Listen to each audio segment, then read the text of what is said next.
3.5 billion people stopped what they were doing to watch 22 people chase a ball around grass. That's not an exaggeration. That's the actual number for the World Cup final, more than double the audience of the Super Bowl. So what's going on here? Why does one sport own the entire planet? Let's break it down. First thing you need to know, football is simple, ridiculously simple. 2 teams, 1 ball. Get it into the other team's net more times than they get it into yours. That's it. No pads, no helmets, barely any equipment, just a ball and some grass.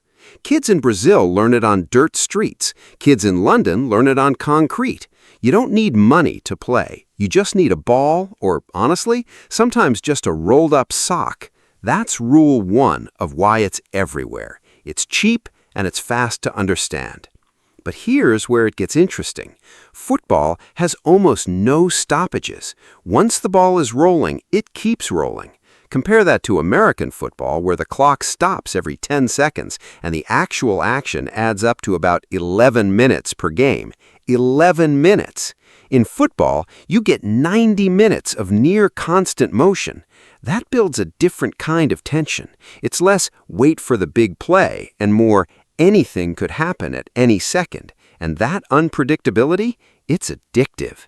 Low scores mean every single goal feels massive. A 1-0 game isn't boring. It's a slow-building explosion waiting to happen. When that one goal finally comes, entire cities lose their minds. Literally. Car horns, fireworks, strangers hugging in the street. Now here's a stat that surprises most Americans.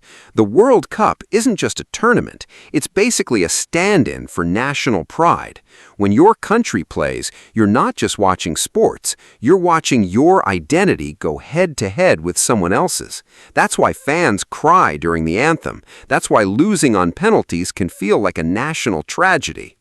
Speaking of penalties, let's clear up one more thing beginners always ask. Why does everyone flop on the ground, clutching their leg like they got hit by a truck? Simple.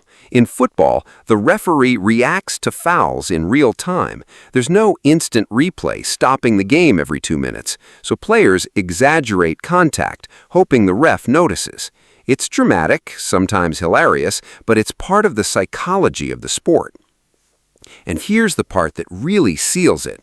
Football isn't controlled by one country. It's not America's game or England's game anymore. It belongs to Brazil, Argentina, Nigeria, Japan, France, everywhere.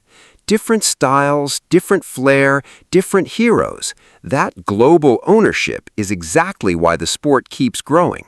So let's recap. Football is simple to learn. It flows non-stop. Every goal feels earned. It taps into national identity, and it belongs to the entire world, not just one culture. Here's the real takeaway.